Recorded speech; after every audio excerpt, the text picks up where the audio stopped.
नमस्कार दोस्तों, स्वागत है आपका अपने YouTube चैनल मैथ्स पे। आज हम करने वाले हैं बायोलॉजी की एक बहुत बेहतरीन सी क्लास, जहां से एग्जामिनर क्वेश्चन पूछता है। आपको इस क्लास को पढ़ने के बाद ये आप मान के चलिए कि हमारे 1 से 2 क्वेश्चन 100% श्योर हो गए हैं। बहुत खतरनाक क्लास रहने वाली है। क्लास का नाम है क्लासिफिकेशन ऑफ एनिमल किंगडम, जंतु जगत का वर्गीकरण। बहुत सारे बच्चों का कमेंट मैंने देखा, बहुत सारे बच्चों का कमेंट आ रहा था कि सर हम CBSE से बोर्ड से पढ़े हुए हैं, आप हिंदी में ही पढ़ा रहे हैं, कृपया आप इंग्लिश में भी एक्सप्लेन करिए। देखिए, मैं आपको एक चीज बताने जा रहा हूं। जैसे यहां पर लिखा है कि एक कोशिकीय प्राणी एक ही संघ प्रोटोजोआ में रखे गए हैं। भैया देखो, जहां पर मुझे जरूरत होती है ना इंग्लिश में बोलने की, वहां पर बोलता हूं। जैसे प्रोटोजोआ को प्रोटोजोआ ही बोला जाता है। अब एक कोशिकीय किसे बोलते हैं? एक कोशिकीय मतलब होता है यूनिसेलुलर सेल, एक कोशिकी है ना। अब एक कोशिका है तो यहां पर चीजें लिखी हुई हैं, आप थोड़ा सा मैनेज करेंगे और हिंदी वाले भी थोड़ा मैनेज करेंगे। अगर मैं कहीं इंग्लिश में बोलता हूं तो दोनों लोग क्या करना पड़ेगा, मैनेज करके चलना पड़ेगा, क्योंकि हमारे पास समय बहुत कम है। और अगर देखो, समझना तो एक ही चीज है भाई। अगर मैं कोई भी चीज समझा रहा हूं तो हिंदी और इंग्लिश में बात तो एक ही तरीके से समझेंगे, बस लिखने का अंतर है ना, हिंदी और इंग्लिश। तो आप लोग क्या करिए, टेलीग्राम ग्रुप मैथ्स विक्ट्री से जुड़िए। वहां पर आपको ये जो पूरी PDF है वो आपको मिल जाएगी, जहां पर मैंने हिंदी और इंग्लिश बोथ लैंग्वेज में चीजें लिख रखी हैं। आप देख रहे होंगे ना, protozoa are unicellular eukaryotic organism. ठीक हो गया। बोल रहा है कि प्रोटोजोआ एक कोशिकीय यूकैरियोटिक जीव होते हैं। ठीक हो गया। इसी प्रकार आगे को भी लिख रखा है, they are the simplest form of the animals.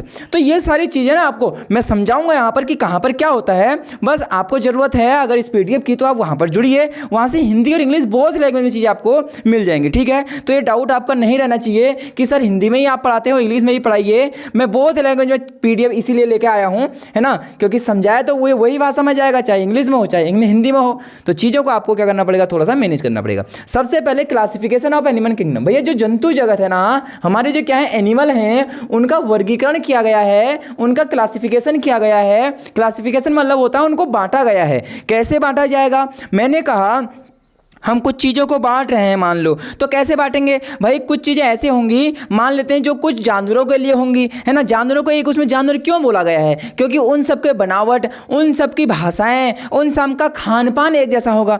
हमने कहा हम मनुष्यों को एक ग्रुप में डिवाइड किया गया है, ह्यूमन को। क्यों किया गया होगा भाई? क्योंकि ह्यूमन एक जैसे, है ना, जब बहुत सारे ग्रुप होंगे ह्यूमन, है ना, हमने सबको क्या करा, एक उसमें रख दिया। तो ये कहलाता है क्लासिफिकेशन। अलग अलग उनका आकार सेम होगा, उनका खान पान सेम होगा, उनका रहन सेम होगा, तो एक उसको क्या कहते हैं हम, वर्गीकरण बोलते हैं। उसको हम क्या बोलते हैं? उसको हम क्या बोलते हैं? क्लासिफिकेशन बोलते हैं, जिसको हम चीजों को बांटते हैं। तो भैया आप देखिए, प्राणी विज्ञान, थोड़ा सा यहां पर इंग्लिश में नहीं लिखा है, मैं आपको समझा दूंगा। प्राणी विज्ञान, इसके अंतर्गत जंतुओं तथा उनके कार्यकालों पर अध्ययन किया जाता है। बोल रहा है कि जो एनिमल है उनका इसमें क्या किया जाता है, स्टडी की जाती है। किसके अंदर भैया जी? क्लासिफिकेशन ऑफ एनिमल किंगडम के अंदर जो हमारे क्या है एनिमल हैं, उनका क्या किया जाएगा, स्टडी की जाएगी, अध्ययन किया जाएगा। इतना ही बोल रहा है।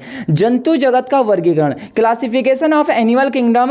भैया जो एनिमल है हमारे, उनका क्लासिफिकेशन कितने प्रकार से किया गया है, यहां पर देखिए। संसार के समस्त जंतु जगत को दो, है ना, दो उपजगत में विभक्त किया गया है। बोल रहा है 2 क्लास में इनको क्या किया गया है, डिवाइड किया गया है। नंबर 1 होता है एक कोशिकीय। क्या होता है? एक कोशिकीय, जिसे बोलते हैं यूनिसेलुलर। ठीक है। एक कोशिकीय जिसके अंदर एक ही सेल होता है, जिसके अंदर एक ही सेल होगा, उसको क्या बोलेंगे हम? एक कोशिकीय बोलेंगे। इंग्लिश में इसे बोलते हैं यूनिसेलुलर बोलते हैं। भैया आगे को बोल रहा है एक कोशिकीय प्राणी एक ही संघ। अब संघ को क्या बोलते हैं? संघ को क्या बोलते हैं? फिलम से बोलते हैं। ठीक है, फाइलम से बोलते हैं, सॉरी, क्या बोलते हैं? फाइलम बोलते हैं। तो संघ मतलब होता है फाइलम। तो बोल रहा है कि जो एक कोशिकीय हैं, जो यूनिसेलुलर है, जिसके अंदर एक ही कोशिका है, उनको एक ही उसमें रखा गया है, संघ में रखा गया है, उनको हम क्या बोलते हैं? प्रोटोजोआ बोलते हैं। क्या बोलते हैं? प्रोटोजोआ एक संघ है। अभी आगे को पढ़ेंगे। दूसरा क्या है भैया जी? बहुकोशिकीय प्राणी होता है, मल्टी सेलुलर होता है, जिसमें बहुत सारी कोशिकाएं होती हैं। जैसे हम ह्यूमन बहुत छोटी छोटी कोशिकाओं से मिलकर ही तो उत्तक बने होते हैं। उत्तक बोलते हैं टिश्यू को, और टिश्यू से ही क्या बनता है भैया? अंग बनता है, हमारा शरीर बनता है। ठीक हो गया। अब देखिए यहां से, जबकि बहुकोशिकीय प्राणियों को 9, सबसे इंपॉर्टेंट क्वेश्चन आ गया। क्वेश्चन बोल देगा कि भैया जो मल्टी सेलुलर एनिमल्स हैं या फिर जो प्राणी हैं, उनको कितने फाइलम में बांटा गया है, कितने संघों में बांटा गया है, कितने संघों संघों में बांटा गया है? 9 संघों में बांटा गया है। ठीक है, स्टोरर व यूसिंजर के अनुसार जंतुओं का वर्गीकरण, ये दो क्या थे? वैज्ञानिक थे। इनके अनुसार जो ये एनिमल हैं उनका जो क्लासिफिकेशन हो सकता है वो कितने प्रकार से हो सकता है, आगे को हम देखते हैं। ठीक है, यहां तक चीजें समझ में आ गई होंगी। इसका मतलब अभी तक मैंने यही कहा कि एक कोशिकीय प्राणी होते हैं, एक यूनिसेलुलर होते हैं जिसके पास एक ही कोशिका होती है, एक बहुकोशिकीय होता है जिसके पास मल्टी सेलुलर होता है। ठीक हो गया, आगे को चलते हैं। सबसे पहले हम पढ़ते हैं प्रोटोजोआ को। भैया प्रोटोजोआ क्या है? हिंदी और इंग्लिश सेम होगा प्रोटोजोआ, ठीक है, कोई ऐसी बड़ी चीज नहीं है यहां पर, हिंदी इंग्लिश सेम होगा प्रोटोजोआ। अब प्रोटोजोआ है क्या? सबसे पहले देखते हैं प्रोटोजोआ क्या है। भैया प्रोटोजोआ इंग्लिश में लिखा हुआ है, इंट्रोडक्शन परिचय इसका कैसे रहने वाला है। सबसे पहले हम पढ़ते हैं प्रोटोजोआ एक कोशिकीय यूकैरियोटिक जीव है। भैया यूकैरियोटिक जीव मैंने आपको बताया था, यूकैरियोटिक को इंग्लिश में भी यूकैरियोटिक ही बोलते हैं। एक कोशिका को हम क्या बोला हमने अभी बोला? यूनिसेलुलर बोला। ठीक हो गया, यूकैरियोटिक। भैया यूकैरियोटिक ऐसे जीव जिनका केंद्रक स्पष्ट नहीं होता है, जिनका शरीर विकसित नहीं होता है, पहले चैप्टर में पढ़ लिया था। ठीक हो गया, तो इन्होंने बोला कि जो प्रोटोजोआ है ये एक कोशिकीय जीव हैं।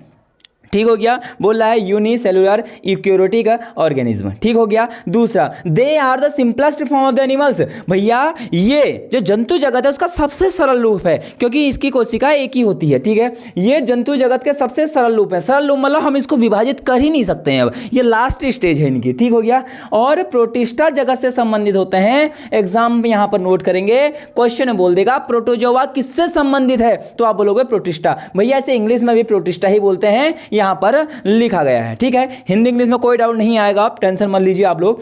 भैया जी मोस्ट प्रोटोजोआ आर माइक्रोस्कोपिक। ठीक है, बोल रहा है अधिकांश प्रोटोजोआ सूक्ष्म होते हैं। ठीक है, माइक्रोस्कोपिक होते हैं, जिसको हम किससे देख पाएंगे? माइक्रोस्कोप से देख पाएंगे, क्योंकि ये बहुत छोटे हैं। ठीक हो गया, और केवल माइक्रोस्कोप से ही देख पाएंगे। अब मैं इसे क्या इंग्लिश में बताऊं भैया, है ना? क्या इसको पढ़ के बताऊं मैं, है ना? Can only be seen under a microscope. भैया नहीं, इतना नहीं करना, आप समझ, इतने तो समझदार हैं, आपने 12 पास कर लिया है, तो यहां पर चीजों को आप थोड़ी सी क्या करेंगे? हैंडल करेंगे। तो बोला कि जो प्रोटोजोआ है एक कोशिकीय जीव है, यूनिसेलुलर है। भैया जी ये क्या है? सबसे सिंपलेस्ट फॉर्म में पाए जाते हैं और प्रोटिस्टा जगत से संबंधित हैं, है ना? कौन से किंगडम से हैं? प्रोटिस्टा किंगडम से संबंधित हैं। ये बहुत माइक्रोस्कोप होते हैं, बहुत छोटे होते हैं, और इसको किससे देखा जाता है? माइक्रोस्कोप से ही देखा जाता है। किसको? प्रोटोजोआ के। अब भैया आगे को पढ़ते हैं, प्रोटोजोआ के बारे में पूरी जानकारी लिखेंगे। हाँ, इनकी विशेषता क्या है भैया जी? इनके कैरेक्टरिस्टिक्स क्या है, क्या इनकी विशेषता है, आखिर हमने इनको इसमें रखा क्यों है? देखिए, सबसे पहले हमने बता दिया एक कोशिकीय जीव है, अब बार बार नहीं बताऊंगा। यूनिसेलुलर ये क्या है? जीव है। पूरा शरीर एक ही कोशिका से बना होता है। ठीक हो गया, समझ में आ गया होगा। Entire body made of the single cell, एक ही सेल से बना होता है पूरा का पूरा शरीर। यूकैरियोटिक होते हैं, मैंने आपको बताया था, इनमें एक ही वास्तविक केंद्र होता है भैया, इनका शरीर विकसित नहीं होता है। ठीक हो गया, और इसके बाद लिख रखा है गमन, कैसे ये चलते हैं? लोकोमोशन मतलब कैसे ये मोशन करते हैं, यहां पर लिखा गया है भैया जी, यहां पर लिखा है ये सिलिया, किससे? सिलिया से। ठीक हो गया, फ्लैजेला से, किससे? फ्लैजेला से, या फिर यूडोपेडिया, है ना, सॉरी स्यूडोपिया, किससे? स्यूडोपिया से क्या करते हैं? मदद से चलते हैं। इंपॉर्टेंट क्वेश्चन फिर मैं बोल रहा हूं, क्वेश्चन कैसे घुमाता है एग्जामिनर, देखना। क्वेश्चन कहेगा जो प्रोटोजोआ है वो किसकी मदद से चलता है? वो भैया कोई भी नाम दे सकता है, वो सिलिया से चलता है, या फिर वो चलता है फ्लैजेला से चलता है, या फिर वो किससे चलता है? स्यूडोपियास की मदद से वो चलता है। ठीक हो गया भैया जी। पोषण न्यूट्रिशन किससे लेता है? होलोजोइक से ये क्या करता है? होलोजोइक से पोषण करता है।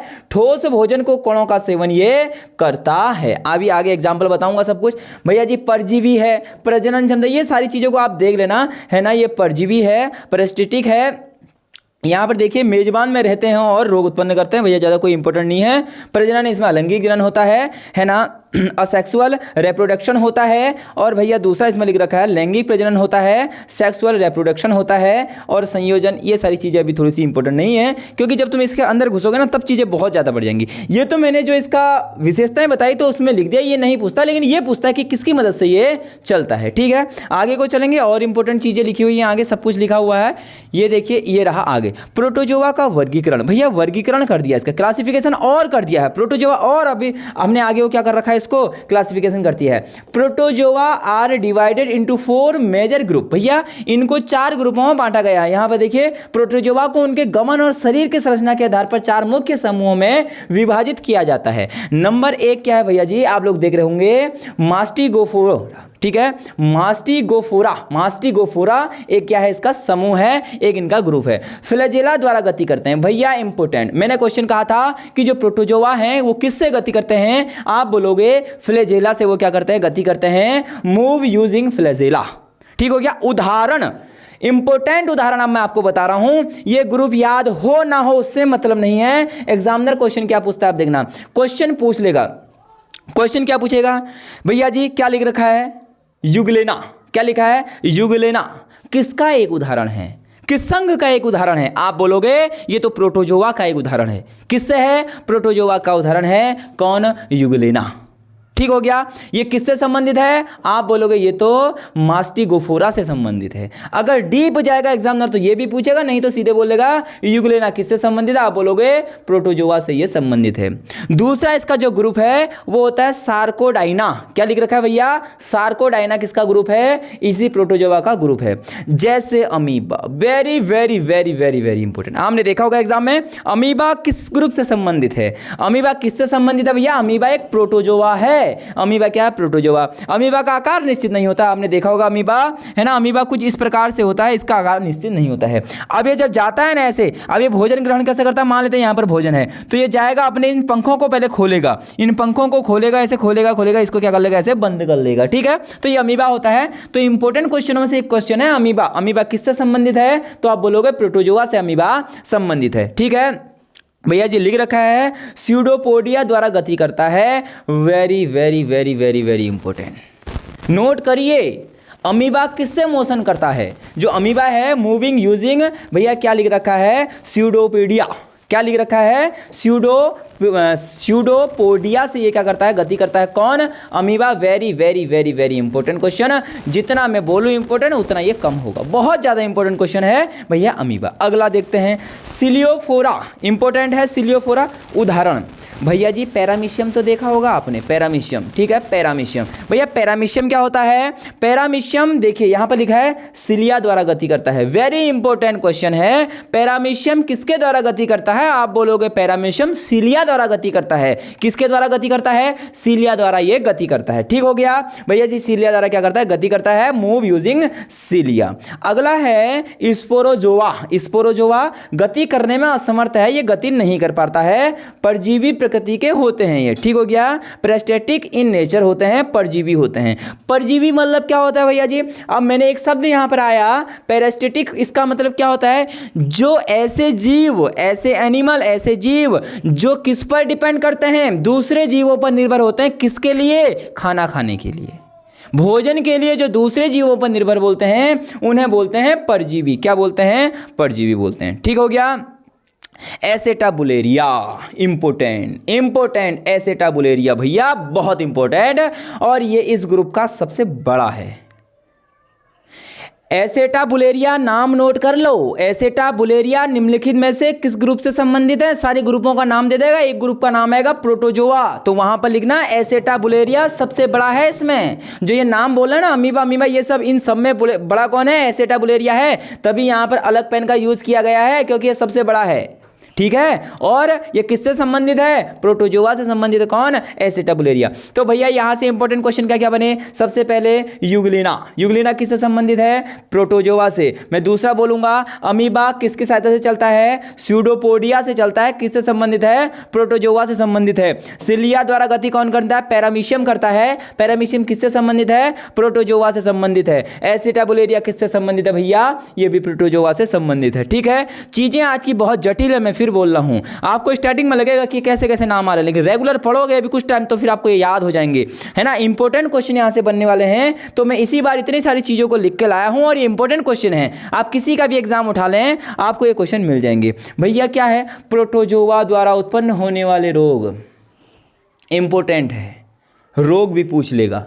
अभी रोग में हम इनको पढ़ने वाले हैं, जहां पर डिजीज पढ़ेंगे ना वहां ये पढ़ेंगे, लेकिन फिर भी मैं लेके आया हूं कि किससे क्या होता है। सबसे पहले मलेरिया, ठीक हो गया। प्लाज्मोडियम, प्लाज्मोडियम से क्या होता है भैया, मलेरिया होता है। क्वेश्चन पूछ देगा मलेरिया किससे होता है, तो आप लोग देंगे प्लाज्मोडियम से होता है। इसके बाद सारी चीजें लिख रखी, इसमें जो इंपॉर्टेंट है वो कालाजार है। क्या है भैया, कालाजार है। आप लोग देख लेना कालाजार बीमारी किससे होती है, प्रोटोजोआ से होती है। बाकी और भी हमने नाम लिखे हैं, स्लीपिंग सिकनेस भैया, हाँ स्लीपिंग सिकनेस रोग बहुत इंपॉर्टेंट है। जब इंसान को नींद नहीं आती है उसे बोलते हैं स्लीपिंग सिकनेस। किसकी वजह से होता है, ट्राइपेनोसोमा से। किससे होता है भैया जी, ट्राइपेनोसोमा से क्या होता है, स्लीपिंग सिकनेस होता है। स्लीपिंग सिकनेस होता है जिससे नींद नहीं आती है। मलेरिया, मलेरिया किससे होता है, प्लाज्मोडियम से होता है। कालाजार आप लोग देख लेंगे, ये सारे यहां पर लिखे गए हैं, एडिशनल जानकारी है ना। अमीबिक पेचिस ये भी इससे होता है, ठीक है। इसकी एक ट्रिक भी है, पापा काम पर सोते हैं। पी से पेचिस, कालाजार, सोने की बीमारी, है से हैजा रोग। मैं एक बार लिख देता हूं, ठीक है। हिंदी मीडियम वाले और इंग्लिश मीडियम वाले थोड़ा सा यहां पर देखेंगे, ठीक है। पापा ट्रिक लिख लेंगे, पापा काम पर सोते हैं, काम पर सोते हैं, ठीक हो गया। पापा काम पर सोते हैं। यहां से क्या हो जाएगा, पेचिस,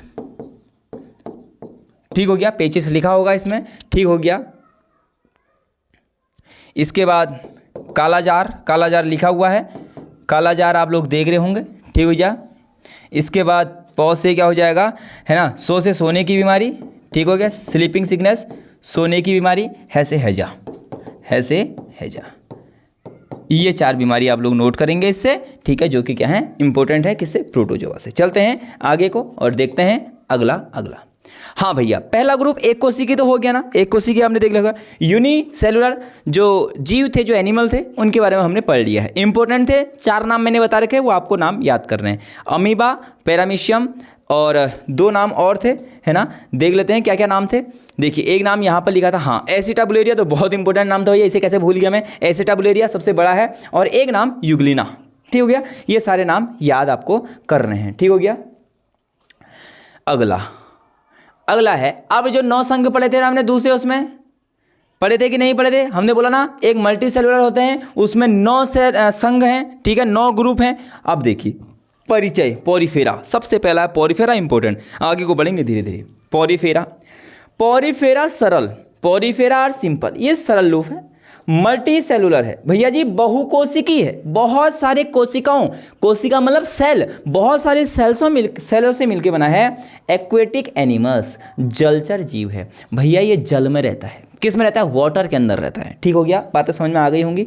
इन्हें सामान्यतः स्पंज कहा जाता है मेरे भाई, है ना, ये sponge. They are commonly known as sponge. आपने देखी स्पंज की एक बॉल देखी है, एक बॉल आती है मुलायम, जो बच्चों को देते हैं उसको दबाते रहते हैं, स्पंज होता है ना, ठीक है, स्पंज। तो वही क्वेश्चन बोल देगा, क्या बोलेगा, मल्टी सेलुलर जो एनिमल हैं उनका स्पंज किसे कहा जाता है, तुम बोल दोगे गुरुजी पेरिफेरा को कहा जाता है। किसको कहा जाता है, पेरिफेरा। मैं बहुत आराम से इतनी बाहर चीजों को बोल रहा हूं ताकि चीजें आपको याद हो, क्योंकि पता है इंपॉर्टेंट क्वेश्चन है, यहां से आने तय है, फिक्स क्वेश्चन है, तो याद कर रहे हैं। बोल देगा प्राणी जगत का स्पंज किसे कहते हैं, बोल देगा जो एनिमल किंगडम है उनका स्पंज किसे कहा जाता है, भैया जी स्पंज किसे कहा जाता है, पॉरीफेरा को कहा जाता है। किसको कहा जाता है, पॉरीफेरा को, ठीक है। ये सामान्य कैसे होते हैं, सॉफ्ट होते हैं, मुलायम होते हैं। ये मुख्य रूप से समुद्री पर्यावरण में पाए जाते हैं। बोल रहे हैं कि नॉर्मली कहाँ पाए जाते हैं, है ना, मैरीन एनवायरनमेंट में पाए जाते हैं, मतलब समुद्र के जल में पाए जाते हैं। हालांकि कुछ मीठे पानी में भी होते हैं, ठीक हो गया। कुछ फ्रेश वाटर में भी क्या होते हैं, पाए जाते हैं।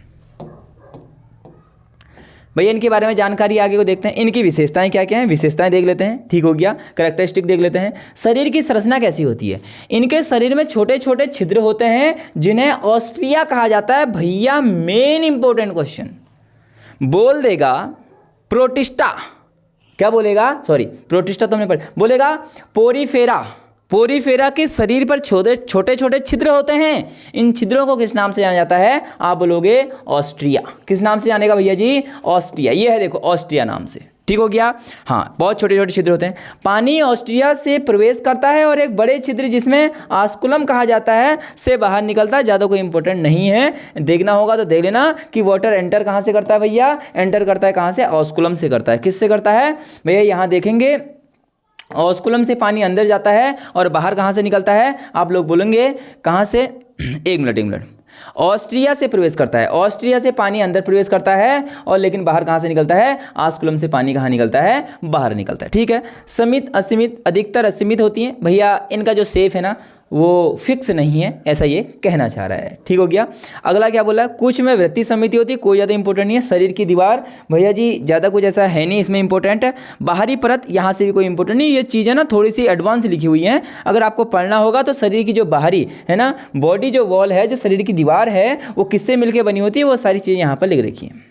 ठीक है, 2 लेयर से मिलकर बनी होती है भैया जी, आउटर लेयर इस नाम से जाना जाता है, और बाहरी परत पिनाकोडर्म। ठीक हो गया, यहाँ पर लिख रखा है पिनाकोडर्म, और जो बाहरी परत होती है, सॉरी आंतरिक परत होती है, उसको कोएनोडर्म बोलते हैं। क्या बोलते हैं, कोएनोडर्म इसे बोलते हैं। इसे इंपॉर्टेंट नहीं है, लेकिन जो इंपॉर्टेंट है ऊपर मैंने बता दिया है, ऑस्ट्रिया। ठीक है, ये आपको नाम याद करना है, पेरिफेरा से संबंधित है। ये रहा अगला, पॉलीफेरा का वर्गीकरण। भैया वर्गीकरण कर लेते हैं। ठीक है, इंपॉर्टेंट है, क्लासिफिकेशन कर रहे हैं इसका। पॉलीफेरा को 3 मुख्य वर्गों में विभाजित किया गया है। कितने, 3 भागों में। ठीक है, प्रोटोजोआ को कितने में था, 4 में था, इसको कितनों में, 3 में। कैल्शियम कार्बोनेट है ना, कैल्शियम कार्बोनेट स्प्यूकल्स से बना कंकाल होता है। साइकन इंपॉर्टेंट एग्जाम्पल है। आपने कुछ जीव ऐसे देखे होंगे जिनके ऊपर से ना कंकाल होता है, और कंकाल जब होता है ना तो वो एक हड्डी का बना होता है। ठीक है, उसमें ऊपर से हड्डी ऐसे रहती है, जैसे आप मान सकते हैं, एग्जाम्पल के लिए मैं आपको बता दूं, आपने देखा होगा मगरमच्छ, ऊपर से एक ऐसे आवरण बना होता है कि नहीं बना होता है ना, तो वही आवरण बोल रहा है। ठीक हो गया, वो किससे मिलकर बनी होती है, कैल्शियम कार्बोनेट स्पंजुलस से बना कंकाल होता है इन प्राणियों के ऊपर। किसके ऊपर, जो क्या है, पॉलीफेरा हैं। ठीक हो गया भैया जी। सबसे पहला उदाहरण साइकन, वेरी वेरी वेरी इंपॉर्टेंट उदाहरण है। साइकन किससे संबंधित है, आप बोलोगे पॉलीफेरा से संबंधित है। कौन, साइकन। नाम तो बहुत सारे लिखे हैं, लेकिन मेन आपको बताते हुए चल रहा हूं मैं। ठीक है, अगला ल्यूकोसोलेनिया, ल्यूकोसोलेनिया किससे संबंधित है, पॉलीफेरा से संबंधित है। अगला भैया जी बोल रहा है, ठीक है, हेक्सेकिटोनेलिडा। ठीक है, हेक्सेकिटेनिलिडा। ठीक हो गया, तो ये बोल रहा है सिलिका स्पन्युलस से बना होता है। भैया यहाँ पे इंपॉर्टेंट नहीं है, लेकिन इंपॉर्टेंट ये है, यूप्लेकेटेला। ठीक है, यूप्लेकेटेला क्या लिखा है, ध्यान से देखेंगे, यूप्लेकेटेला। ये नाम सारे आपको ऐसे मिलेंगे, ऐसे नाम मिलेंगे जो पढ़े भी अच्छे से नहीं जाएंगे एग्जाम हॉल के अंदर। अभी आगे को नाम भी ऐसे ही आने वाले हैं, तो सबको आप अब ना इनको ट्रिक बना के याद करना। जितनी बार आप लिखोगे उतनी बार आपको याद होंगे। तो कुछ ही कुछ नाम है, जैसे यहाँ पर साइकन नाम इंपॉर्टेंट था, एक नाम ये इंपॉर्टेंट है। ठीक हो गया भैया जी। अगला क्या है, नाम देखिए, स्पॉन्जिला। स्पॉन्जिला इंपॉर्टेंट नाम है भैया। ये क्या होता है, स्पंजिन तंतु या सिलिका से बना होता है, कंकाल होता है। उदाहरण स्पॉन्जिला इंपॉर्टेंट है, क्वेश्चन पूछेगा स्पॉन्जिला किससे संबंधित है। ये स्पंज की तरह होता है, मैंने आपको बताया सॉफ्ट होते हैं। आपको एक बॉल बताई मैंने, स्पंज से संबंधित है, तो स्पंज मतलब बहुत सॉफ्ट है, तो उससे आप समझिए स्पंज है ना। स्पॉन्जिला किससे संबंधित है, पॉलीफेरा से है। 3 नाम इंपॉर्टेंट है, साइकन इंपॉर्टेंट नाम है, यूप्लेकेटेला दूसरा नाम इंपॉर्टेंट है, स्पॉन्जिला तीसरा नाम इंपॉर्टेंट है। इन 3 नामों को रट लेना, किससे हैं ये, पॉलीफेरा से संबंधित है। ठीक हो गया। फ्रेश वाटर भैया जी, फ्रेश वाटर में रहता है, ऐसा ये बोल रहा है। ठीक है, और यूपोन्जिना, ये भी यहाँ पर एक नाम लिखा है, यूपोन्जिया नाम क्या लिखा है, यूपोन्जिया। ठीक हो गया, तो ये नाम भी आप नोट कर सकते हैं, लेकिन 3 नाम, 1 2 3 नाम जो इंपॉर्टेंट है मैं आपको बताते जा रहा हूँ। इसमें बहुत सारे ऐसे नाम हैं ना जहाँ पर पता ही नहीं चलता है कि आखिर ये क्या चीज़ है। देखेंगे सिलेंट्रेटा, क्या है, सिलेंट्रेटा है अगला ग्रुप। अगले ग्रुप का नाम है सिलेंट्रेटा, बहुत इंपॉर्टेंट है भैया जी। सिलेंट्रेटा को ही बोला जाता है निडेरिया। क्या बोला जाता है, निडेरिया बोला जाता है। कुछ इंपॉर्टेंट बातें इसकी देखते हैं। ठीक हो गया। कोलेंट्रेटा सरल बहुकोशिकीय जलचर जीव है। बहुकोशिकीय मतलब मल्टी सेलुलर, जिसमें बहुत सारे क्या होते हैं, सेल होते हैं। ये मुख्य रूप से समुद्री होते हैं। बोल रहा है मेराइन, ये क्या होता है, मोस्टली मेराइन होते हैं जो समुद्र के अंदर रहते हैं, with a few fresh water, है ना। बोल रहा है कि कुछ किस में रहते हैं, मीठे पानी में भी रहते हैं। अगला बोला है विशेषकर डंक मारने वाली कोशिकाओं के कारण इन्हें निडेरिया भी कहा जाता है। भैया इस पे क्या होता है ना, जब इसके चारों ओर आपने देखे होंगे मूंगे की चट्टानें देखे होंगे जो कि ऑस्ट्रेलिया के पूर्वी तट पर स्थित हैं। भैया मूंगा जो होता है ना उसके चारों ओर क्या होते हैं, नुकीले नुकीले बाल होते हैं, है ना, उस पर डंक जैसे होते हैं। तो इसका मतलब जो डंक मारते हैं, विशेष डंक मारने वाले कोशिकाओं के कारण इन्हें क्या बोलते हैं, निडेरिया कहते हैं। हिंदी इंग्लिश सेम है, निडेरिया ही से बोलते हैं। ठीक है, तो इसका मतलब क्वेश्चन ये बोलेगा सेलेंट्रेटा जो ये है ग्रुप है, इसको निडेरिया क्यों बोला जाता है, क्योंकि इसमें क्या होता है भैया जी, विशेष प्रकार के इसमें क्या होते हैं, डंक होते हैं। जल्दी से, ठीक है, आप इसको देखेंगे जल्दी से क्या होता है, इस पे क्या होता है, डंक होते हैं। ठीक है, सेलेंट्रेटा जो ग्रुप होता है इस पे क्या होते हैं, डंक होते हैं। ठीक हो गया, सब कुछ बता दिया है। आगे इसकी विशेषताओं की ओर चलते हैं। ये रहा इसका क्लासिफिकेशन, वर्गीकरण। भैया बहुत इंपॉर्टेंट है, वीडियो लंबी बनेगी, मैंने आपसे पहले ही बोला था, क्योंकि 9 ग्रुप है, इंपॉर्टेंट है। भैया जी लिख रखा है क्लासिफिकेशन ऑफ सिलेंट्रेटा। सिलेंट्रेटा जो है ना, ये गलत लिखा है, सिलेंट्रेटा पढ़ते हैं इसे। जो सिलेंट्रेटा है इसका जो ग्रुप है भैया जी, सबसे पहले देखते हैं, इसको मुख्यतः 3 वर्गों में बांटा गया है। सबसे पहला एग्जांपल देखो, है ना, मैं सीधे बता रहा हूँ, अधिकतर उपनिवेशिक में पाए जाते हैं, इनको रहने दो। भैया जी यहाँ देखना, सबसे पहले हाइड्रा, बहुत इंपॉर्टेंट हाइड्रा, क्वेश्चन पूछ रखा है, हाइड्रा किससे संबंधित है, आप बोलोगे सिलेंट्रेटा से संबंधित है। कौन? हाइड्रा। ओबेलिया, ओबेलिया इंपॉर्टेंट नाम लिखना, ओबेलिया, क्या लिखोगे, ओबेलिया। ओबेलिया किससे संबंधित है ना, आप बोलोगे सिलेंट्रेटा से संबंधित है। दूसरा एग्जाम्पल आप लिखेंगे ऑरेलिया, क्या लिखेंगे, ऑरेलिया लिखेंगे, या इसे ही हम बोलते हैं जेलीफिश। भैया जेलीफिश, है ना, जेलीफिश जिसे बोलते हैं, तो ये भी किससे संबंधित है, ये भी भैया सिलेंट्रेटा से संबंधित है। ठीक हो गया। अगला इसमें नाम आ जाएगा समुद्री एनीमोन आ जाएगा, या फिर नाम आ जाएगा कोरल। मूंगे, भैया पूछ देगा मूंगे किससे संबंधित हैं, तुम बोलोगे सिलेंट्रेटा से संबंधित है। कौन? मूंगे। इनके चारों ओर कैसे नुकीले नुकीले, ऐसे नुकीले नुकीले क्या पाए जाते हैं, डंक पाए जाते हैं, जिसकी वजह से इन्हें निडेरिया कहा जाता है। डंक से डरना मत, निडेरिया, है ना, नाम याद कर सकते, डंक से डरना मत निडेरिया, या डंक से डरना तो निडेरिया, कुछ भी बोल देना, है ना। तो ये नाम याद करने के तरीके हैं। तो यहाँ से इंपॉर्टेंट नाम क्या क्या आया, हाइड्रा नाम इंपॉर्टेंट आया, भैया ऑरेलिया इंपॉर्टेंट आया, ऑरेलिया को ही जेलीफिश बोला जाता है, ओबेलिया इंपॉर्टेंट नाम आया, समुद्री एनीमोन इंपॉर्टेंट नाम आया, और कोरल से यहाँ पर क्या आ जाएगा, इंपॉर्टेंट नाम। ठीक है, तो सीधे सीधे देखो, ये आपसे नहीं पूछा, क्वेश्चन सीधे पूछेगा हाइड्रा किससे संबंधित है, आप बोलोगे सिलेंट्रेटा संबंधित है। क्वेश्चन पूछ देगा ऑरेलिया किससे संबंधित है, जेलीफिश, ओबेलिया, समुद्री एनीमोन, ओरल या कोरल, या फिर मूंगे किससे संबंधित हैं, तो तुम क्या कहोगे, सिलेंट्रेटा से ये संबंधित है। ठीक है, चलते हैं आगे को, अगले ग्रुप का नाम देखते हैं। ये रहा अगला ग्रुप। अगले ग्रुप का नाम है प्लेटीहेल्मिन्थेस, प्लेटीहेल्मिन्थेस। ठीक हो गया, अगला ग्रुप का नाम है प्लेटी, देखो हिंदी में भी देख लो, प्लेटीहेल्मिन्थेस, इसका क्या है, नाम है। परिचय, भैया देखो प्लेट, है ना, नाम से पता चल रहा है, प्लेटी, प्लेटी, प्लेट कैसी होती है, चपटी होती है ना प्लेट। हम लोग घर में देखते हैं प्लेट में खाना खाते हैं, तो प्लेट कैसी होती है, चपटी होती है। तो इनका जो आकार है ना वो चपटा होता है। कैसा होता है, थोड़ा सा क्या होता है, चपटा होता है। तो भैया जी प्लेटीहेल्मिन्थेस को उनके चपटे शरीर के कारण सामान्यतः प्लेटवर्स कहा जाता है ना, फ्लैट वर्म्स कहा जाता है। ठीक हो गया भैया, ये कैसे होते हैं, ये फ्लैट वर्म होते हैं। ठीक हो गया, ये एक प्लेट की तरह होते हैं। ये द्विपक्षीय सममितीय और त्रिकोणीय जीव होते हैं भैया जी। They are bilaterally symmetrical, symmetrical मतलब जो चीजें सेम होती हो, ठीक है, एंड ट्रिप्लोब्लास्टिक एनिमल्स। ठीक है, ट्रिप्लोब्लास्टिक क्या होते हैं, ये एनिमल होते हैं, ज़्यादा इंपॉर्टेंट नहीं, ये स्वतंत्र रूप से रहने वाले परजीवी होते हैं, दूसरे पर क्या कहते हैं, डिपेंड होते हैं। ज़्यादा कुछ यहाँ से इंपॉर्टेंट चीज़ें हैं नहीं, मैंने बता दिया इंपॉर्टेंट चीज़ क्या है ना, आपको पता होनी चाहिए कि इनका आकार कैसा होता है, प्लेट की तरह होता है, फ्लैट होता है एकदम। ये रहा अगला भैया जी, इसका क्या बोला, क्लासिफिकेशन कैसे करना है, इनको भी 3 भागों में बांटा गया है। तो इनके ना सीधे आपको नाम याद करने हैं। प्लानारिया, भैया प्लानारिया, प्लानारिया किससे संबंधित है भैया जी, प्लेटीहेल्मिन्थेस से संबंधित है। कौन, प्लानारिया, प्लानारिया किससे संबंधित है, आप लोग देख लेंगे। लीवर फ्लूक, भैया जी क्या लिखा है, लीवर फ्लूक किससे संबंधित है, आप बोलोगे ये भी किससे संबंधित है, प्लेटीहेल्मिन्थेस से ये संबंधित है। अगला बोलेगा पोर्क टैपवर्म, भैया जी या इंपॉर्टेंट है ना, पोर्क, भैया जी पोर्क टैपवर्म इसे बोलते हैं, हिंदी में क्या लिख रखा है, सोलियम, टाइनिया सोलियम, है ना, टाइनिया सोलियम इसे बोलते हैं, पोर्क टैप वर्म इसका नाम है। ठीक हो गया। ये भी किससे संबंधित है, ये भी प्लेटी हेल्मिंथेस से क्या है, संबंधित है। सिर्फ एग्जाम्पल नोट करेंगे, बाकी चीज़ें आपको नोट करने की जरूरत नहीं है ना। फ्लूस कहा जाता है, ये इंपॉर्टेंट नहीं है। स्वतंत्र रूप से रहने वाले अधिकतर जलीय जीव होते हैं, बोला ज़्यादा से ज़्यादा ये फ्री लिविंग होते हैं और मोस्टली कहाँ है, एक्वेटिक में रहते हैं, मतलब पानी में रहते हैं। अगला आ गया, ये रहा अगला, सीधे सीधे इंपॉर्टेंट चीज़ों पर बात करेंगे, ठीक है। ये सारे के सारे क्या हैं, यूनिसेलुलर हैं, आपको पता है। हाँ अगला, सॉरी मल्टी है ना, यूनी कहाँ है, ये तो मल्टी वाले हैं, यूनी वाला तो एक ही था भैया जी। अगला नाम बोलते हैं स्केलेमिन्थेस, ठीक हो गया, स्केलेमिन्थेस।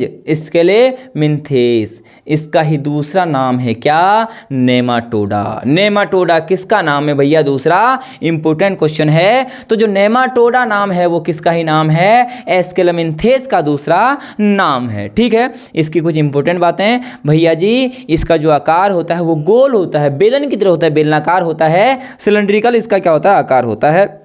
तो इसमें लिखा है कि वो बेलनाकार, लंबे और अखंडित शरीर के कारण राउंड वर्म कहा जाते हैं, ठीक हो गया। सिलेंड्रिकल इनका क्या होता है, आकार होता है। राउंड वर्म क्या होता है, इनका आकार होता है, ठीक हो गया।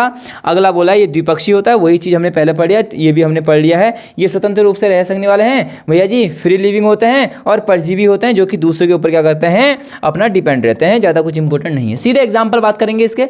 एग्जाम्पल ये रहे, एग्जाम्पल इंपॉर्टेंट आगे भैया जी। विशेषताएं, हाँ इसकी विशेषताएं लिखी हुई हैं, तो इसका मतलब कुछ ना कुछ इसमें विशेष चीज़ें होंगी, तभी विशेषताएं लिख रखी हैं। बेलनाकार होते हैं, सिलेंड्रिकल होते हैं भैया जी, यहाँ पर लिखा हुआ है, ठीक है। खंड रहित होता है, मतलब इनको हम तोड़ नहीं सकते हैं। एंड अनसेगमेंटेड बॉडी है, इनको हम तोड़ नहीं सकते हैं। एक मजबूत रक्षात्मक परत से ढका होता है, जिसमें क्यूटिकल कहा जाता है। बोला है कि इसके ऊपर ना एक मजबूत आवरण होता है, जिससे ये बचे हुए होते हैं, ढके हुए होते हैं। शरीर गुहा भैया जी, छद्रगुहीन जीव होते हैं, यानी इनकी शरीर गुहा अधूरी होती है, ठीक हो गया भैया। इनकी जो शरीर गुहा है वो कैसी होती है, अधूरी होती है, ठीक हो गया। बॉडी कैविटी जो इनकी है वो क्या है, वो क्या होती है, अधूरी होती है, मतलब पूरी बनी हुई नहीं होती है, ठीक हो गया भैया जी। प्रजनन बोल रहा है, ये बोल रहा है मेल और female sex are the separated. बोल रहा है कि ये जो इनका प्रजनन होता है ना, वो अलग अलग तरीके से होता है, ठीक हो गया। अधिकतर लैंगिक होते हैं, नर और मादा अलग अलग होते हैं, ठीक है। अगला क्या बोलता है, आंतरिक निषेचन होता है इनमें भैया जी। ये भी कोई वैसे अगर देखना है, इंटरनल फर्टिलाइजेशन अकर्स। ये जो इंटरनल फर्टिलाइजेशन होता है, आंतरिक निषेचन जिसे बोलते हैं, वो इनके अंदर पाया जाता है। लेकिन एक इंपॉर्टेंट चीज़ यहाँ से मिली हमें कि ये नर और मादा अलग अलग होते हैं। ये चीज़ अगर आपको नोट करनी है तो नोट आप कर सकते हैं भैया जी। जो स्केलेमिन्थेस जो ग्रुप है, जो संघ है ना, वो कैसे होते हैं, उसमें मेल और फीमेल सेक्सेस आर सेपरेटेड। दोनों क्या होते हैं, अलग अलग होते हैं। यहाँ पर ये इंपॉर्टेंट बातें निकल के आ गई हैं, इसी वजह से हमने ये नोट करा है। ये रहा अगला, ठीक है। चीज़ों को नोट करना, एक बार पढ़ के समझ में नहीं आएगा, मैं फिर बोल रहा हूँ। मैं जानता हूँ कि टॉपिक एक ऐसा है जहाँ पर बीएससी में ये चीज़ों को पूरा एकदम एक्सप्लेन करके कराया जाता है। 9th 10th में भी चीज़ें हैं, लेकिन सिर्फ वहाँ पर एग्जाम्पल दिए कि ये एग्जाम्पल किससे संबंधित है। तो आपका 9th और 10th का ही सिलेबस है, तो इसका मतलब आपसे सीधे एग्जाम्पल पूछेगा, ठीक है। बाकी चीज़ों में एड ऑन कर रखी है, वो इसके लिए कर रखी है, तो थोड़ी बहुत चीज़ें आपको एक्स्ट्रा भी पता होनी चाहिए भैया जी। अगला है ना, इसमें देखते हैं क्या है। स्वतंत्र रहने वाले भैया जी, इसको 2 ग्रुपों में बांटा गया है, ठीक हो गया। इसमें गोल कृमि, जो कि सबसे इंपॉर्टेंट है, गोल कृमि, ठीक हो गया। जो गोल कृमि है वो इसका क्या है, एक एग्जाम्पल है, ठीक है। दूसरा फाइलेरिया इंपॉर्टेंट है, आप लोग देख लेना, ठीक हो गया। फाइलेरिया कहाँ लिख रखा है, पिनवर्म लिख रखा है, ठीक हो गया। ये सारे क्या हैं, इसके एग्जाम्पल हैं, ठीक है। ये कुछ गलत लिख रखा है क्या, बेनक्रप्टी, हाँ ठीक है, एकदम ठीक है। बेनक्रप्टी एकदम ठीक है। फाइलेरिया कृमि इसे क्या बोलते हैं, बोला जाता है। कुछ इंपॉर्टेंट चीज़ें यहाँ से नहीं दिख रहा है, नज़र नहीं आ रहा है। स्वतंत्र रहने वाले राउंड होते हैं, ठीक हो गया। हाँ, एक एग्जाम्पल ये भी तो है, ठीक है। रेब्रिटीज़ है, जो कि किसका एग्जाम्पल है, स्केलेमिन्थेस का क्या है, उदाहरण, ठीक है। ये जो चीज़ों पर मैं टिक कर रहा हूँ ना, ये चीज़ें आपको नोट करनी है। इसके सामने ये लिख देना, ये इसका एग्जाम्पल है। गोल कृमि भी इसका एग्जाम्पल है, फाइलेरिया भी इसका क्या है, एग्जाम्पल है, ठीक हो गया। हाँ, इनके द्वारा रोग देख लो, बहुत इंपॉर्टेंट है भैया जी। क्या क्या रोग होता है, ठीक है। ये सारे रोग लिखे हैं। एक जो सबसे इंपॉर्टेंट है मैं वो बता रहा हूँ तुम्हें, ठीक है। फाइलेरियासिस, जो कि जिसे हम बोलते हैं ना, हाथ पांव इसमें फूल जाते हैं, तो इसे बोलते हैं हाथी पांव रोग। लीड्स ऑफ एलिफेंटिसिस, ठीक है, एलिफेंटेसिस, हाथी पांव रोग इसे बोलते हैं, ठीक हो गया। और ये किसकी वजह से होता है भैया जी, देखेंगे ये होता है किसकी वजह से। अभी हमने आगे एक नाम देखा था, आप लोग देख रहे होंगे, कहाँ पर है नाम, कहाँ पर है, ये रहा, ठीक है। फाइलेरिया कृमि के द्वारा ये रोग होता है, ठीक है। तो यहाँ पर लिखा गया है, ये रहा हाथी पाँव रोग, ठीक है। किसकी वजह से होता है? फाइलेरियासिस की वजह से होता है। फाइलेरियासिस की वजह से क्या होता है भैया जी, है ना, हाथी पाँव जो रोग है, जो एलिफेंटासिस रोग है, वो इसकी वजह से होता है, ठीक है। हुक्मम संक्रमण भी बहुत सारी चीज़ें हैं, स्पीसीज हैं भैया। एस्केरियासिस भी अगर लिखना है तो आप लिख सकते हैं, एंटोरेवियासिस भी अगर लिख सकते हैं तो लिख सकते हैं। ये मैं चीज़ें मैंने बोल दिया है कि टेलीग्राम पर दे दूंगा, अगर चीज़ें लिखनी है तो नोट करो। लेकिन एक इंपॉर्टेंट चीज़ थी जो कि हाथी पाँव था। हाथी पाँव रोग किसकी वजह से होता है? ये किसकी वजह से होता है? एस्केलामिन्थेस के द्वारा होता है, ठीक हो गया। यहाँ पर ये इंपॉर्टेंट चीज़ थी। चलते हैं आगे की ओर। अभी तो बहुत ग्रुप बचे हैं, 9 ग्रुप हैं पूरे। 9 ग्रुपों के अंदर भी 5 ग्रुप और हैं अभी, ठीक है। तो ये लास्ट करेंगे, इसके बाद जो अगले उसमें आएंगे तो अगले उसमें। तो ये चीज़ें याद भी करनी है आपको, क्योंकि इंपॉर्टेंट चीज़ें हैं भाई, याद तो करनी पड़ेंगी। मुझे पता है कि नाम थोड़े से क्या अजीब अजीब से नाम है। एनालिडा, अगला क्या है? Annelida group. एनालिडा ग्रुप क्या है भैया जी, इसका परिचय कराते हैं। एनालिडा को उनके खंडित शरीर के कारण सामान्यतः खंडित कृमि कहा जाता है। मतलब इनका जो शरीर है ना, वो सेपरेट हो जाता है। क्या हो जाता है? सेपरेट हो जाता है, ठीक हो गया। segmented worms due to their body wings divided into repeated segment। भैया जी बोल रहा है जो इनका शरीर है ना, वो डिवाइड हो जाता है, वो सेगमेंट मतलब खंडों में क्या होता है? टूट जाता है, ऐसा इसका कहना मतलब है, ठीक है भैया। ये हमने पढ़ लिया, द्विपक्षीय समझाती है, सिमेट्रिकल है, त्रिकोणीय है, और सिलिमेट जीव होते हैं भैया, कोई ज़्यादा इंपॉर्टेंट नहीं। ये जलीय होते हैं। इंपॉर्टेंट जो एनालिडा जीव है ना, वो जलीय होते हैं, है ना। दे आर भी एक्वेटिक होते हैं। एक्वेटिक मतलब पानी में ये रहते हैं। मीठे या समुद्री या स्थलीय हो सकते हैं भैया। ये मीठे पानी में भी रह सकते हैं, है ना, फ्रेश वाटर में भी रह सकते हैं, मैराइन में भी ये रह सकते हैं, समुद्री वाटर में भी ये रह सकते हैं, ये स्थलीय भी हो सकते हैं भैया जी, है ना। ये क्या हो सकते हैं? टेरेस्ट्रियल भी हो सकते हैं। जो कहाँ रह सकते हो? स्थल में रह सकते हो, ठीक हो गया। एनालिडा की विशेषताएं भैया, कुछ विशेषताएं हैं क्या? ये लंबे बेलनाकार होते हैं, ठीक हो गया, सिलेंड्रिकल होते हैं, लॉन्ग होते हैं, और खंडित शरीर होता है इनका। सेगमेंटेड बॉडी होती है, मतलब चीज़ें इनकी सेपरेट हो जाती हैं। खंडों को मेटामियर कहा जाता है। इंपॉर्टेंट यहाँ पर नोट कर लेंगे, ठीक है। मेटामेयर किसे कहा जाता है? Segments are called metameres. जो इनका शरीर टूटता है ना, खंड होता है, उसे ही हम क्या बोलते हैं? मेटामेयर कहते हैं। इसके कुछ एग्जाम्पल, वर्गीकरण के सीधे एग्जाम्पल पढ़ेंगे हम। इसका वर्गीकरण मुख्यतः 3 भागों में किया जाता है। नेरिस, इंपॉर्टेंट एग्जाम्पल, क्वेश्चन बोल देगा कि नेरिस निम्नलिखित में से किसका एग्जाम्पल है? आप बोलोगे एनिलिडा का क्या है? एक एग्जाम्पल है। अगला है भैया जी केंचुआ। आपने देखा होगा केंचुआ, जिसे हम किसान का मित्र भी कहते हैं।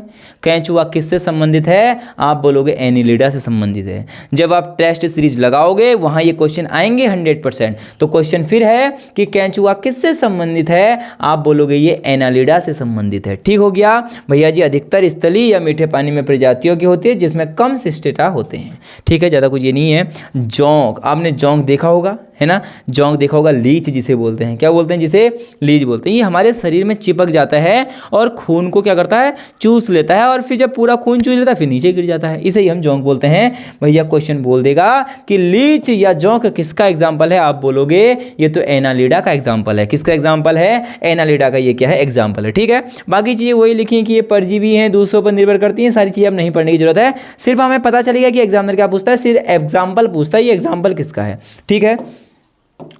चलते हैं आगे को। ये रहा आर्थ्रोपोडा। चलो आर्थ्रोपोडा भी आज ही कंप्लीट कर लेते हैं। Very very very very important भैया, मोस्टली इंपॉर्टेंट है आर्थ्रोपोडा। आर्थ्रोपोडा क्या? आर्थ्रोपोडा प्राणी जगत का सबसे बड़ा संघ है। Arthropoda is the largest phylum of the animals kingdom. जो ये संघ पढ़ रहे हो ना तुम सारे, इससे पहले जितने भी पढ़ लिए, 6 है, 5 इससे पहले पढ़िए, अभी 3 और आएंगे इसके बाद, तो 9 है। जो 9 में सबसे बड़ा है वो कौन है? आर्थ्रोपोडा है। ये तो तुम्हें याद भी होगा। जिसमें कीड़े आते हैं, जिसमें के अंदर क्या आते हैं? कीड़े आते हैं, ठीक हो गया। जिसके अंदर इंसेक्ट आते हैं, जिसके अंदर मकड़ियाँ आती हैं, केकड़े आते हैं, सेंटिपिड आते हैं, ठीक है। आप लोग देख रहे होंगे, सारे नाम लिख रखे हैं यहाँ पर, ये सारे इसके अंदर आते हैं, ठीक हो गया भैया जी। आर्थो मतलब होता है जॉइंटेड, जोड़ना। पोडा मतलब होता है लेग, मतलब पाँव को जोड़ने वाला, तो जोरदार पैर भी इसका नाम कहते हैं भैया जी। सम्मित होते हैं, ठीक है, सिमेट्रिकल होते हैं, ट्राइप्लोब्लास्टिक होते हैं, ठीक है, त्रिकोण प्लास्टिक है, और सिलोमेट होते हैं। क्या होते हैं? सिलोमेट होते हैं। ज़्यादा यहाँ पर इंपॉर्टेंट चीज़ें क्या याद रखनी है? आर्थ्रोपोडा सबसे बड़ा संघ है, लार्जेस्ट है, सबसे लार्जेस्ट। आर्थ्रोपोडा। ठीक है, इसके कुछ एग्जाम्पल की ओर बढ़ते हैं आगे की ओर। ये रहा इसकी विशेषता। क्या इसकी विशेषता है? 3 भागों में, भैया जी इम्पोर्टेंट, बहुत इम्पोर्टेंट, जो इनका शरीर होता है ना, जो इनकी बॉडी होती है, वो 3 भागों में डिवाइड होती है। ठीक है, body is divided into 3 regions. Head, भैया जी सिर, वक्ष और उदर।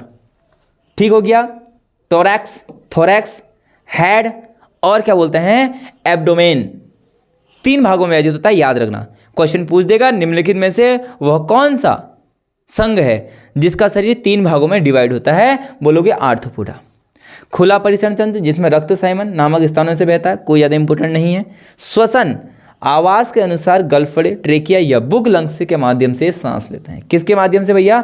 गलफड़े। याद रखना, क्वेश्चन पूछ देगा जो आर्थ्रोपोडा जीव होते हैं वो किससे सांस लेते हैं? आप बोलोगे वो गलफड़ों से सांस लेते हैं। ठीक हो गया, वो किससे सांस लेते हैं? गिल्स से सांस लेते हैं। कुछ एग्जाम्पल आर्थ्रोपोडा के इंपॉर्टेंट हैं भैया जी। 3 जोड़ी पैर होते हैं इनमें।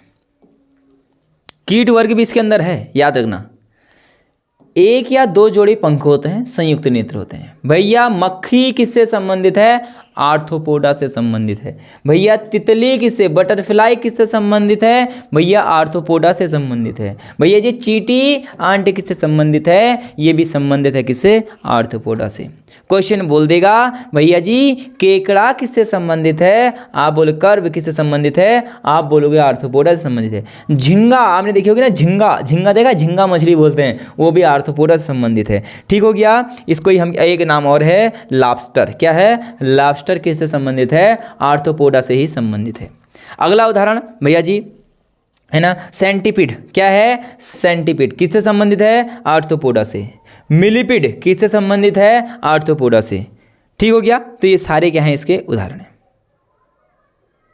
सारे एग्जाम्पल मक्खी, तितली, चींटी, केकड़ा, झींगा, लॉबस्टर, सेंटीपीड, ये सारे एग्जाम्पल किसके हैं? ये हैं आर्थ्रोपोडा के।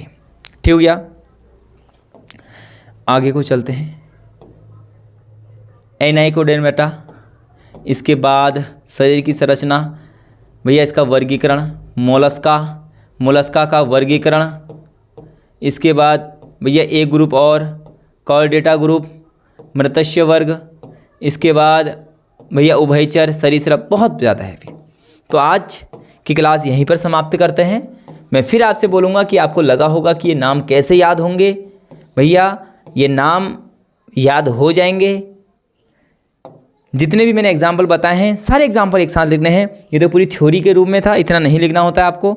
सिर्फ आपको नाम डालना है ग्रुप का नाम। जैसे आर्थ्रोपोडा ग्रुप है, आर्थ्रोपोडा ग्रुप के आगे कुछ विशेषताएं तो वो लिख दो। जैसे 3 भाग होते हैं, इनका शरीर 3 भागों में डिवाइड होता है, इनके क्या क्या एग्जाम्पल हैं ऐसे लिख दो। यही क्वेश्चन पूछे जाते हैं। ठीक है, तो मुझे पता है आज की क्लास थोड़ी सी कॉम्प्लेक्स थी आपके लिए, और हर किसी के लिए ये जो नाम है ये कॉम्प्लेक्स होते हैं।